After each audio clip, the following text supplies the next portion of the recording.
नमस्कार, एक बार फिर आपका इलेक्ट्रीशियन ट्यूटोरियल पर स्वागत है। आज हम जो डीसी जनरेटर है उसके वर्गीकरण है, डीसी जनरेटर का वर्गीकरण है, दो भागों में किया जाता है, उसके बारे में अपन पढ़ेंगे। तो चलिए आज की क्लास को स्टार्ट करते हैं। क्लास को स्टार्ट करने से पहले अगर आप हमारे चैनल पर नए हैं तो जो अपना चैनल है इलेक्ट्रीशियन ट्यूटोरियल है उसको आप सब्सक्राइब कीजिए और वीडियो लाइक अच्छा लगे तो लाइक कीजिए और उस पर कमेंट कीजिए और अपने दोस्तों के साथ शेयर कीजिए। इसी के साथ आज की क्लास को शुरू करते हैं।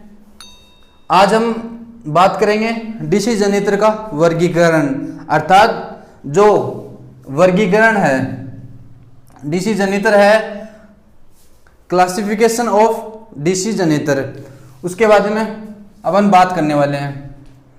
तो शुरू करते हैं। डीसी सबसे पहले तो जो अपना डीसी जनरेटर होता है, जो डीसी जनरेटर है वो उसका वर्गीकरण किया गया है। कितने भागों में वर्गीकरण किया गया है? तो जो मुख्यतः डीसी जनरेटर का दो भाग है, उसके अंदर वर्गीकरण किया गया है। पहला है पृथक उत्तेजित जनरेटर, अर्थात पृथक उत्तेजित जनरेटर है जिसको, और नेक्स्ट है स्व उत्तेजित जनरेटर। स्व उत्तेजित जनरेटर अर्थात स्व का मतलब जो स्व है, इस स्व उत्तेजित जनरेटर, स्व अर्थात स्वयं या जिसको अपन बोलते हैं सेल्फ, तो ये उत्तेजित एक्साइटेड होता है स्वयं, अर्थात इसको बाहर से अपने को उत्तेजित करने की आवश्यकता नहीं होती, इसलिए इसे बोलते हैं स्व उत्तेजित जनरेटर या जिसको अपन बोलते हैं सेल्फ एक्साइटेड जनरेटर। या फिर और ये पहला है पृथक या जिसको बोलते हैं सेपरेटली एक्साइटेड जनरेटर बोलते हैं, जिसको अपने को बाहर से जो जनरेटर है इसको अपने को बाहर से अगर कोई वाइंडिंग है या बाहर से कुछ स्रोत अपने को लगाकर इसको उत्तेजित करना पड़ेगा, जिसके कारण ही ये जो इसके जो आर्मेचर है, जो ये इसकी जो फील्ड वाइंडिंग है उसके अंदर जो चुंबकीय क्षेत्र उत्पन्न होगा, इसके लिए अपने को इसे बाहर से कोई जो है स्रोत से जोड़कर इसे उत्तेजित करना पड़ता है। और इसे अपने को बाहर से इसको उत्तेजित करने के लिए बाहर से हमें कोई भी अदर जो है सप्लाई स्रोत है उसकी आवश्यकता नहीं होती, इसलिए इसे अपन बोलते हैं स्व उत्तेजित जनरेटर बोला जाता है। बात करते हैं सबसे पहले सेपरेटली उत्तेजित जनरेटर या जिसको अपन बोलते हैं पृथक उत्तेजित जनरेटर।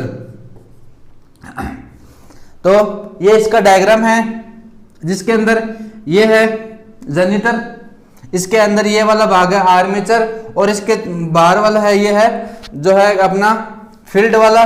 तो अपन को इसके अंदर क्या करना होता है कि इसको उत्तेजित करने के लिए जो इसकी जो फील्ड वाइंडिंग है उसको उत्तेजित करने के लिए अपने को इसे जो डीसी स्रोत होता है, ये ध्यान रखना, ये है बैटरी, ये जो सिंबल है ये बैटरी का होता है। जो इस प्रकार जितने भी सिंबल है वो मैं जब ये इलेक्ट्रीशियन ट्यूटोरियल के ऊपर मैं जो है जितने भी ये सिंबल वगैरह है उनका मैं एक वीडियो अलग से बना दूंगा, जिसके अंदर जितने भी जो सिंबल है वो आपको मैं बता दूंगा। तो यहाँ पे अपने को बैटरी जोड़ दी, जिससे कि अपने को बैटरी से क्या होगा, बैटरी से हमें डीसी प्राप्त होती है। तो इसके लिए अपने को यहाँ से डीसी के द्वारा अपन इसके जो आर्मेचर है या जो जनरेटर है, जनरेटर की जो फील्ड वाइंडिंग है उसको अपन उत्तेजित कर सकते हैं। अर्थात अपने को बाहर से दूसरा स्रोत है उसको लगाकर अपने को उत्तेजित करना पड़ता है, जिस उत्तेजित करेंगे तभी ये है आर्मेचर है उसके अंदर जो फील्ड वाइंडिंग है जो वो उत्तेजित होगी और उसके बाद में ही उसके अंदर जो है चुंबकीय क्षेत्र उत्पन्न होगा। अर्थात इसको अपन बाहर से स्रोत जब तक अपन इसको उत्तेजित नहीं करेंगे तब तक इसके अंदर किसी भी प्रकार का चुंबकीय क्षेत्र उत्पन्न नहीं होगा, और उत्पन्न नहीं होगा तो इसके अंदर ईएमएफ भी उत्पन्न नहीं होगा और अपने को जो डीसी जनरेटर है जिसके द्वारा अपने को जो डीसी करंट है वो अपने को नहीं मिल पाएगी।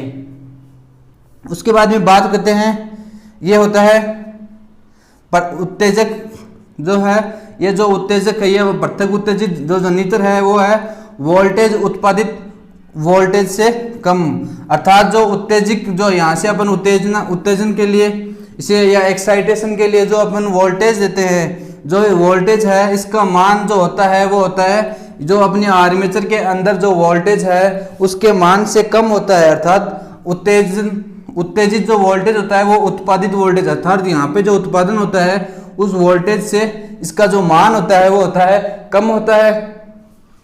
उसके बाद में नेक्स्ट पॉइंट है, ये जो अपना पृथक उत्तेजित जो जनित्र है, ये इसके अंदर जो अपशिष्ट चुंबकत्व है जो के बिना ईएमएफ, जो अपशिष्ट चुंबकत्व है उसके बिना इसके अंदर विद्युत वाहक बल उत्पन्न हो जाता है। ये एक प्रकार का ऐसा जनित्र है जिसके अंदर अपशिष्ट चुंबकत्व होता है, अर्थात जो चुंबकत्व है उसकी हानि अपशिष्ट चुंबकत्व अर्थात अपशिष्ट एक्स्ट्रा जो चुंबकत्व होता है उसके बिना अपने को ईएमएफ है वो पैदा हो जाता है, अर्थात यहाँ पे जो चुंबकत्व है उसका लॉस नहीं होता है। उसके बाद में अर्थात ये है ईएमएफ पैदा कर सकती है, अर्थात चुंबकत्व जो है अपशिष्ट चुंबकत्व के बिना ईएमएफ पैदा कर सकती है। उसके बाद में इसका उपयोग कहाँ पे किया जाता है, जो अपना पृथक उत्तेजित जनित्र है इसका अपन उपयोग कहाँ पे करते हैं, तो उपयोग करते हैं सबसे पहले जो जहाँ पे अपने को कम वोल्ट था, अर्थात अपने को जहाँ पर डीसी के अंदर कम वोल्टेज और धारा का मान अधिक चाहिए, अर्थात कम तो वोल्टेज चाहिए और धारा का मान जो है करंट है उसे करंट हमें अधिक चाहिए, उस जगह पर अपन काम में लेते हैं पृथक उत्तेजित या जिसे बोलते हैं सेपरेटली एक्साइटेड जनरेटर है उसका उपयोग करते हैं। उसके बाद में इसके साथ ही जो कम वोल्टेज तथा अधिक धारा के साथ ही और जहां पे क्षेत्र धारा है जिसको बोलते हैं फील्ड करंट बोलते हैं, जो होती है अपनी फील्ड करंट को नियंत्रित करने के लिए भी इसका उपयोग किया जाता है। तो ध्यान रखना फील्ड करंट जो है फील्ड करंट है उसको नियंत्रित करने के लिए अपन किस जनित्र का काम लेते हैं, या जो डीसी जनित्र होता है वो होता है पृथक उत्तेजित या जिसे अपन बोलते हैं सेपरेटली एक्साइटेड जनरेटर या जनरेटर। उसके बाद में नेक्स्ट इसका उपयोग है जो वैद्युतिक लेपन होता है, जो वैद्युतिक लेपन का जो कार्य होता है उसके अंदर भी जो अपना पृथक उत्तेजित जो जनित्र होता है उसी का उपयोग किया जाता है। उसके बाद में और जो धातु का जो शुद्धिकरण होता है, जो धातु होती है उनको शुद्धिकरण करने में जो कार्य होता है उसके अंदर भी जो अपना जनित्र होता है पृथक उत्तेजित जो जनित्र होता है उसी को अपन काम में लेते हैं। तो ये था अपना सेपरेटली एक्साइटेड जनरेटर। उसके बाद में नेक्स्ट है स्व उत्तेजित जनरेटर। ये है एक ही प्रकार का होता है, इसके और पार्ट नहीं होते हैं, इसके अलग अलग पार्ट होते हैं। ये जो स्व उत्तेजित है जिसको अपन बोलते हैं सेल्फ एक्साइटेड जनरेटर, ये भी दो प्रकार का होता है, स्थायी चुंबकीय जनरेटर और विद्युत चुंबकीय जनरेटर। सबसे पहले स्थायी चुंबकीय जनरेटर जो पहला है, इसके अंदर मैंने ये तो बता दिया कि स्व उत्तेजित जनरेटर अर्थात ये अपने आप ही इसके अंदर एक्साइटेशन होता है, इसे अपने को बाहर से कोई डीसी स्रोत से जोड़कर इसे उत्तेजित नहीं किया जाता, ये अपने आप ही उत्तेजित होता है। और उत्तेजित होने के बाद में इसके जो फील्ड वाला जो फील्ड वाइंडिंग है जिसके अंदर ईएमएफ पैदा होता है, ईएमएफ पैदा होने के कारण अपने को डीसी करंट प्राप्त होती है। तो इसके अंदर पहली तो है स्थायी चुंबक। ये स्थायी चुंबक होती क्या है, इसके अंदर ये जो जनित्र होता है इसके अंदर चुंबक काम में ली जाती हैं, अर्थात स्थायी चुंबक काम में ली जाती हैं। जो चुंबक होती है उनका काम में लिया जाता है। और ये जो जनित्र होता है अपना, ये जो डायनमो होता है, जो डायनमो प्रकार का जनरेटर होता है, जो छोटे जनित्र बोलते हैं जिसको कार या जो गाड़ियां होती हैं उनके जो जनित्र काम में लिया जाता है डायनमो, उसके अंदर ये जो चुंबक होती है स्थायी चुंबक, अर्थात इसके अंदर चुंबक काम में लिए जाते हैं, स्थायी चुंबक होती हैं, वो होता है जनित्र डायनमो के अंदर काम में लिया जाता है। नेक्स्ट है विद्युत चुंबकीय जनित्र, या जिसको अपन बोल सकते हैं अस्थायी चुंबकीय जनित्र भी बोल सकते हैं, क्योंकि विद्युत चुंबकीय जनित्र के अंदर अपने को कुंडली या जो वाइंडिंग होती है, जो अपना फील्ड वाइंडिंग है उसके अंदर फील्ड वाला भाग है उसके अंदर वाइंडिंग की जाती है। वाइंडिंग के अंदर जब तक अपन करंट प्रवाहित करेंगे तब तक उसके अंदर जो चुंबकीय है, जो चुंबकीय क्षेत्र है वो बनेगा, या जो इसके अंदर गुण है वो चुंबकीय गुण आएगा। और जैसे ही अपना सप्लाई है, जैसे ही अपन जो सप्लाई है उसको ऑफ कर देंगे तो इसके अंदर जो है चुंबकीय है वो गुण है वो चला जाएगा। और तो इसीलिए इसको बोलते हैं विद्युत चुंबकीय, या इसको बोल सकते हैं अपन स्थायी चुंबकीय जनित्र भी बोल सकते हैं। अब बात करते हैं स्थायी चुंबकीय जनित्र, अस्थायी चुंबकीय जनित्र, या जिसे अपन बोलते हैं विद्युत चुंबकीय जनित्र। ये 3 प्रकार का होता है, अर्थात इसके अंदर जो वाइंडिंग की होती है, सीरीज, शंट और कंपाउंड, 3 प्रकार की वाइंडिंग की होती हैं, जिसके अंदर जो अपना जो क्षेत्र वाला जो भाग होता है, फील्ड वाला जो है, उसके अंदर वाइंडिंग की होती है। वाइंडिंग होती है, पहली है जो श्रेणिक है, या जिसको अपन बोलते हैं सीरीज वाउंड,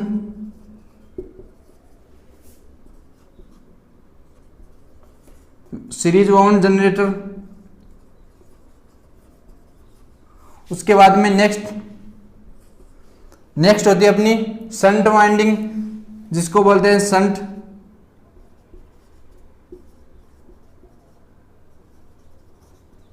जिसके अंदर शंट वाइंडिंग कहाँ मिल जाती है, वो जनित्र हो गया शंट जनित्र। और जिसके अंदर कंपाउंड जनित्र है, या जिसके अंदर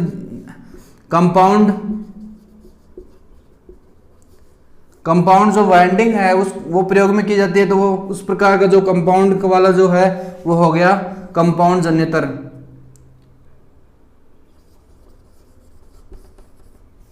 इस प्रकार से जो स्व उत्तेजित है, या जिसको अपन बोलते हैं सेल्फ एक्साइटेड जनरेटर, वो मुख्यतः तो 2 भागों में बटा हुआ होता है। पहला है स्थायी चुंबक, जिसके अंदर स्थायी चुंबक काम में लेते हैं, और नेक्स्ट है अपना विद्युत चुंबकीय, जिसके अंदर विद्युत चुंबक अर्थात अपने को सप्लाई देंगे तो उसके अंदर जो कुंडली है या जो वाइंडिंग होती है, उसके अंदर जब तक अपन सप्लाई देते हैं तब तक उसके अंदर जो चुंबकीय गुण है वो होता है, और जैसे ही अपन सप्लाई को हटा देते हैं तो उसके अंदर से जो चुंबकीय गुण होता है वो चला जाता है। तो ये अस्थायी चुंबक होगी, और एक होगी स्थायी चुंबक। और अस्थायी को अपन बोल सकते हैं विद्युत चुंबक, अर्थात इसको, क्योंकि इसके अंदर अपन किसका काम लेते हैं, विद्युत का काम ले रहे हैं, और विद्युत को काम में लेकर ही चुंबक बना रहे हैं, इसलिए इसे अपन बोलते हैं विद्युत चुंबकीय जनित्र। यह भी कितने प्रकार का होता है, 3 प्रकार का। इसके अंदर जो वाइंडिंग होती है, 3 प्रकार की वाइंडिंग होती है।